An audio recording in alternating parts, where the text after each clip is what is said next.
Vande Mataram students, हम learn कर रहे चैप्टर नंबर 2 जो कि इंडिया के क्लाइमेट और नेचुरल रिसोर्सेज के बारे में है। तो क्लाइमेट के बारे में तो हमने लर्न कर लिया। नेचुरल रिसोर्सेज में हमने water resources and mineral resources के बारे में लर्न किया। अभी हम इम्पोर्टेंट पोर्शन लर्न करने जा रहे हैं क्योंकि वो है land resources. A large area covered chiefly with numerous trees and underground is called forest. Forests are an unavailable sources of wealth of nation. यानी कि हमारा जो लैंड रिसोर्सेज है उसकी वजह से हमारे पास जो है फॉरेस्ट का ज़्यादा रिसोर्स भरा पड़ा है। यानी कि जो लार्ज एरिया होता है जो ट्री से कवर्ड होता है उसको हम बोलते हैं फॉरेस्ट। और फॉरेस्ट हमारे लिए बहुत ही इम्पोर्टेंट सोर्स है वेल्थ ऑफ नेशन, यानी कि हमारे नेशन की वो विशेषता है या हमारी समृद्धि है।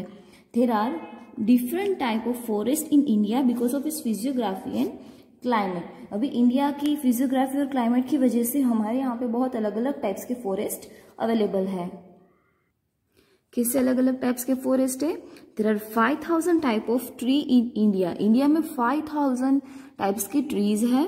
India ranks 10th in the world in term of availability of the variety vegetation. अभी वेराइटी वेजिटेशन जो है ना, वेजिटेशन की वेराइटीज में इंडिया का नंबर कौन सा आता है, रैंक कौन सा आता है? 10th नंबर का पूरे वर्ल्ड में। Since ancient times India is renowned for medicinal herbs. Medicinal herb यानी कि जो हम बनाते हैं जो औषधि होती है, राइट, जो कि हम ट्रीज और उसमें से बनाते हैं, उसके लीव्स में से बनाते हैं, जड़ी बूटी जिसको हम बोलते हैं, उसके लिए इंडिया बहुत ही फेमस है प्राचीन समय से। There mention of almost 2000 varieties of herbs and trees in Ayurveda. 2000 varieties ऐसी है हर्ब्स की, जड़ी बूटियों की और ट्रीज की आयुर्वेदा में, जो कि हमें मेडिसिन प्रोवाइड करती है। नीचे नेक्स्ट पॉइंट पे देखेंगे, evergreen forest are found in the northern eastern part. Northern eastern part में एवरग्रीन फॉरेस्ट, एवरग्रीन यानी कि जो कभी भी वो पतझड़ नहीं होता है, वहां पे ऑलमोस्ट जो ट्री होते हैं वो हरे भरे होते हैं।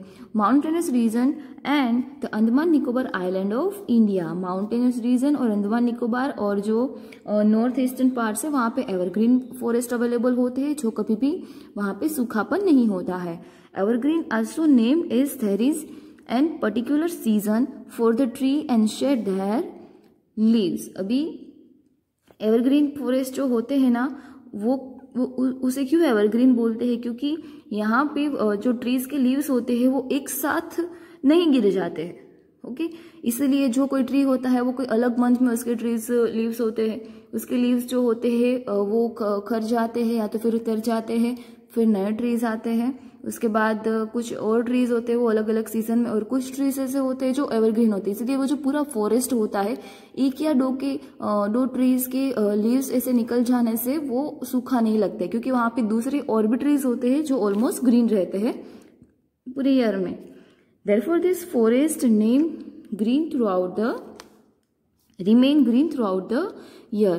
These trees are usually 30 to 35 meter in height. Bamboo, teak, साल, mahogany and शीशम are the main trees of this forest. अभी इसकी हाइट कितनी होती है? 30 to 35 मीटर्स तक। और इसमें कौन कौन से ट्रीज आते हैं? बाम्बू, टीक, साल, मोहगनी, शीशम, ओके। ये सारी वेराइटीज एवरग्रीन फॉरेस्ट में आती है। नेक्स्ट पोर्शन लर्न करेंगे। Deciduous forests are found in the Vindhyachal mountain ranges. अभी विंध्याचल माउंटेन रेंजेस है, वहां पे जो खराव जंगल बोलते हैं वो अवेलेबल है, लेकिन वो और भी जगह पे अवेलेबल है, जैसे कि Satpura hills, foot hills of Himalayas, foot hills of Eastern and Western Ghats of India. The main trees of this forest are teak, sal, mahua, banyan and peepal. This tree shed their leaves in autumn. पानखर जो ऋतु होती है उसमें उसके लीव्स उतर जाते हैं वो, और फिर नए ट्रीज वहां पे ग्रो होते हैं। इसको खराव जंगल बोलते हैं, डेसिडियस फॉरेस्ट। खराव जंगल इसलिए कि एक स्पेसिफिक सीजन में उसके ट्रीज के जो लीव्स होते हैं ना वो निकल जाते हैं, इसलिए। नेक्स्ट पोर्शन लर्न करेंगे टाइडल मैंग्रोव फॉरेस्ट के बारे में। द टाइडल और mangrove forest are most luxuriant around the delta area of large river and in sheltered bays where the annual rainfall is very high। अभी जो समंदर के किनारे जहाँ पे जो नदियाँ होती है उसका डेल्टा यानी कि उसका मुख त्रिकोण जहाँ पे 3 नदियाँ समंदर को मिलती है, वहाँ पे जो भरती के पानी होते हैं ना वो भर जाने से और वहाँ इसलिए वहाँ पे जो भरती के जंगल होते हैं जिसको टीडल फॉरेस्ट बोला जाता है वो अवेलेबल होता है।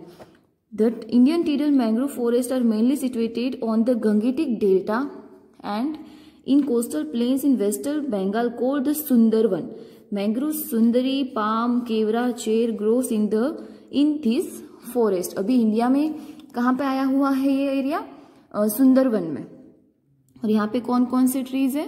मैंग्रोव, सुंदरी, पाम, केवड़ा, चेर। ओके, ये सारे ट्रीज यहाँ पे ग्रो होते हैं। नेक्स्ट पोर्शन लर्न करेंगे।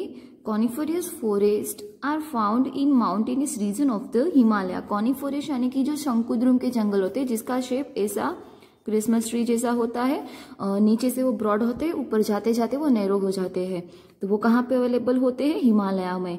देवदार, pine, spruce and birch trees grow in this forest। यानी कि देवदार, पाइन, स्प्रूस एंड बीच ये सारे जो ट्रीज है वो यहाँ पे ग्रो होते हैं। The thorny tree forests are found in northwest Punjab, west Haryana, Rajasthan and the southern and western areas of Uttar Pradesh. अभी थोर्नी फॉरेस्ट, थोर्न यानी कि कांटे, तो इस तरीके से कांटे वाले जो फॉरेस्ट कहाँ पे आते हैं? जहाँ पे बारिश बहुत ही कम होती है, जैसे कि पंजाब में, पश्चिम हरियाणा, राजस्थान, उत्तर प्रदेश के दक्षिण और पश्चिम प्रदेश में ऐसी ट्रीज पाए जाते हैं। ट्रीज लाइक स्पर्ग, केकिया यानी कि कैक्टस, कैपर आर फाउंड हियर यानी कि खीजड़ो। ओके, यहाँ पे जो है स्पर्ग यानी कि जो बोर्डी होती है जिसमें बहुत सारे कांटे होते हैं, केकिया कैक्टस यानी कि थोर की ट्रीज होती है, फिर कैपर यानी कि खीजड़ो। ओके, और बबुल भी ऐसे ट्रीज में आ जाता है, उसके ऊपर भी थोन अवेलेबल होते हैं। तो ये सारे ट्रीज जो होते हैं ना वो जहाँ पे बारिश कम होती है वहाँ पे ऐसे ट्रीज ग्रो होते हैं। अभी यहीं पे पेज नंबर 12 पे फिगर नंबर 2.6 जहाँ पे लिखा है फॉरेस्ट ऑफ इंडिया, तो यहाँ पे आप फॉरेस्ट देख सकते हो। जो ग्रीनरी पार्ट्स है वो इंडिया के सारे फॉरेस्ट है। इतनी सारी जगहों पे इंडिया में फॉरेस्ट अवेलेबल है। ओके, अभी हम नेक्स्ट पोर्शन लर्न करेंगे इंपोर्टेंस ऑफ फॉरेस्ट। फॉरेस्ट की importance. Forest are very useful in life of man. इंसान की लाइफ में फॉरेस्ट बहुत ही यूजफुल है। They provide serves with primary and secondary product. They are economically and environmentally beneficial for our country. अभी वो हमारे लिए बहुत सारी चीज़ों में बेनिफिशियल है, जैसे कि हमें economically and environmentally beneficial. Economically इसलिए कि यहाँ पे जो ग्रो होता है वो कहीं और कंट्री में ग्रो नहीं होता है, तो हम उसको एक्सपोर्ट कर सकते हैं, तो हमारी इकोनॉमी स्ट्रांग हुई। इन्वायरमेंटली ऑब्वियसली इन्वायरमेंटल क्लीन रहेगा। हमारी मेन और हमारी कुछ प्राथमिक और गौण नेसेसिटी जो हमें ट्रीज की वजह से प्रोवाइड होती है। ट्रीज के ऊपर जो कुछ भी क्रॉप्स ग्रो होते हैं उसको हम यूज करते हैं, जो कुछ मेन होते हैं, जो कुछ गौण होते हैं, इस तरीके से। Boards and steams are made from the wood of sundari of the Sundarban forest. Sundarban जो फॉरेस्ट है उसके जो लकड़े होते हैं, उसके जो वुड्स होते हैं, तो कौन सी ट्री के? सुंदरी के।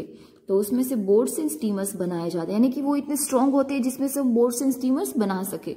Baskets, mats, toys, furniture and artistic things are made from bamboo. Bamboo आपको पता है, बाम्बू में से हम शोपीस की भी कई चीज हमें देखने को मिलती है, तो उसमें से हम baskets, mats, toys, furniture and artistic things जो शोपीस के लिए होते हैं ना, वो हम बना सकते हैं।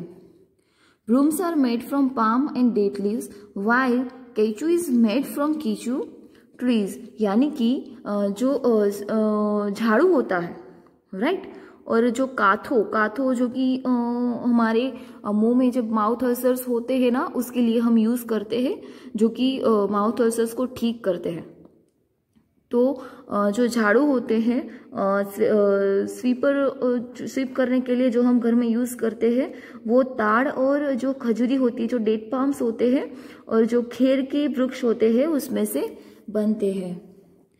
Paper pulp is made from देवदार trees and turpentine is made from cedar trees. Tea boxes, matchsticks, pot equipments artificial fibers and filament are also made from देवदार and चीड़ ट्रीज। अभी देवदार और चीड़ के ट्रीज होते हैं ना, उसमें से हम पेपर बनाने के लिए जो हमें पल्प चाहिए वो बनता है, मेडिसिन बनती है, चाय के बॉक्सेस बनते हैं, फिर मैच बॉक्स, फिर स्पोर्ट्स के इक्विपमेंट्स है, फिर हम जो कृत्रिम रेशे बनाते हैं उसका भी उद्योग इसी में से ही डेवलप हुआ है। और चीड़ के रस में से जो हम टर्पेंटाइन फाउंड कर सकते हैं। Sealing wax is use for making varnish, ink for printing, materials for electronic devices and gramophones. यानी कि जो लाख होता है उसका यूज वार्निश में, फिर छापकाम की शाही में, फिर इंडस्ट्रीज की कितने सारे इक्विपमेंट्स बनाने में, ग्रामोफोन बनाने में, ऐसी सारी चीज़ों में वुड का यूज होता है। जो भी हम थिएटर्स में जब मूवी देखने जाते हैं तो वहाँ पे भी ऐसे स्मूथ वुड का यूज होता है, क्योंकि जो वुड होता है ना वो आवाज को कवर कर लेता है। तो ऐसा नहीं कि इतना जहाँ यहाँ पे लिखा है उतने ही हमारे लिए इम्पोर्टेंट है। सैंडलवुड, इंडिया का सैंडलवुड सबसे महंगा वुड है, वो बहुत ही महंगा है और वो बहुत ही इम्पोर्टेंट भी है उनको as a cosmetic, as a health, right. चंदन जिसको हम बोलते हैं, तो वो हम दूसरी कंट्री में एक्सपोर्ट भी करते हैं। तो ऐसे बहुत सारे ट्रीज है जो बुक में मेंशन नहीं हुए, लेकिन उसके यूजेस बहुत अच्छे हैं और वो हमारे इंडिया में इजीली अवेलेबल है। नेक्स्ट पोर्शन है कंजर्वेशन ऑफ फॉरेस्ट। अभी फॉरेस्ट हमारे इतने इंपॉर्टेंट है तो हमें उसका ख्याल भी रखना पड़ेगा, उसकी केयर भी रखनी पड़ेगी। तो वो हम किस तरीके से कर सकते हैं? Many measures have been undertaken for conservation and protection of the forest. They are, अभी बहुत सारी ऐसे कॉन्सेप्ट्स है, बहुत सारी ऐसी चीजें हैं जिसको ट्रीज की प्रोटेक्शन एंड कंजर्वेशन के लिए लिया गया है। तो वो पॉइंट्स हमें लर्न करने हैं। Cutting down of forest is forbidden, severe punishment will be given to those who cut this illegally. यानी कि जो हम ट्रीज को कट करते हैं तो उसके ऊपर हमें कंट्रोल रखना चाहिए, प्रोहिबिशन रखना चाहिए। और जो इलीगली ट्रीज को कट करते हैं उस पर्सन को, उस इंस्टीट्यूट या तो फिर कोई भी हो, उसको हमें कड़ी से कड़ी सजा देनी चाहिए। Tree should be grown on wasteland and people should be motivated towards afforestation। जो वेस्टलैंड्स होती है यानी कि जो पड़तर जमीन होती है वहां पे हमें ट्री फॉरेस्टेशन का काम करना चाहिए, ट्री को ग्रो करना चाहिए। और जो लोग होते हैं ना उसको मोटिवेट करना चाहिए कि यहाँ पे अफॉरेस्टेशन यानी कि वृक्षारोपण करें, वनीकरण करें।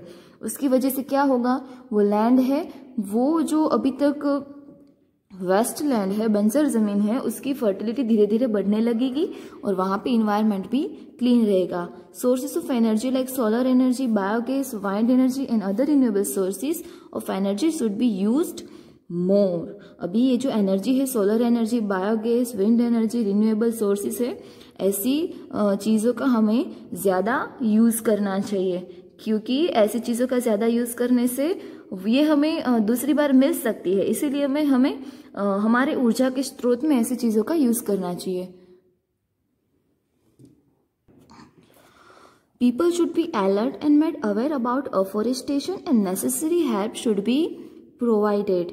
अभी हमें लोगों को अफॉरेस्टेशन के बारे में अवेयर करना चाहिए। कुछ अनकॉन्टेक्टेड पीपल ऐसे हैं जिसको फॉरेस्टेशन की इम्पोर्टेंस ही मालूम नहीं है, तो उसको हमें जागृति देनी चाहिए ताकि वो वनीकरण की प्रोसेस करे और उसके लिए हमें उसको जो भी हेल्प करनी पड़े वो हमारी गवर्नमेंट को करनी चाहिए। More forest research institute should be establish to development the forest scientifically. अभी जो फॉरेस्ट है उसको साइंटिफिकली उसका विकास हो, इसलिए ज्यादा से ज्यादा उसके लिए रिसर्च करना चाहिए ताकि हम सारी चीजों में ट्री से बनी हुई चीजों का यूज करते हैं। मेडिसिन हो, घर बनाने के लिए हो, फैक्ट्रीज हो, फर्नीचर हो, हमारे इनफैक्ट हमारे खाने के लिए भी हम ऐसे ग्रीनरीज का ही यूज करते हैं। तो जितनी पॉपुलेशन ज्यादा होती है उतने ट्रीज का यूजेस भी ज्यादा होने वाला है। तो एक हाथ में हम उसका यूज करते हैं तो दूसरे हाथ में उसको हमें ग्रो करना चाहिए। An environment should be created that compels every Indian to work with responsibility towards the protection of tree। अभी हमें एज अ इंडियन सिटीजन हमारे ट्रीज को बचाने के लिए जितनी भी कोशिश करनी पड़े उतनी करनी चाहिए, और ये हमारी ड्यूटी है कि वन संरक्षण करें। ये हर एक देशवासी की ऐसी ड्यूटी होती है कि वो वन संरक्षण करे और ऐसा एटमॉस्फेयर हमें क्रिएट करना चाहिए। अभी यहाँ पे हमें एक मैसेज दिया गया है ऐसे ही ट्री बना के। ये जो ट्री है यहाँ पे हमें इंसान दिखाई दे रहा है, यानी कि ट्री जितने बढ़ेंगे उतनी हमारी लाइफस्टाइल अच्छी होगी, उतनी लोगों की जीवन अच्छे होंगे। To cut a tree is to kill a man, यानी कि वृक्षों की हत्या यानी कि मानवों की हत्या। इन ये जो है cutting trees lead to killing lives, यानी कि वृक्ष हत्या है वो जीव हत्या के बराबर है। It is also living things, right. और वो ऐसा नहीं कि यूजलेस है, तो हमें उसका प्रॉपरली यूज करना चाहिए। और जो चीज भी हम यूज करते हो तो उसको हमें ज्यादा ग्रो भी करनी चाहिए, ये हमारी ड्यूटी है, तो उसको हमें ज्यादा ग्रो करना चाहिए। तो आज हमने पूरा लैंड रिसोर्सेज के बारे में देखा, तो वो आपको अच्छे से लर्न करना है और समझना है। Okay, next portion next video से लर्न करेंगे। वंदे मातरम।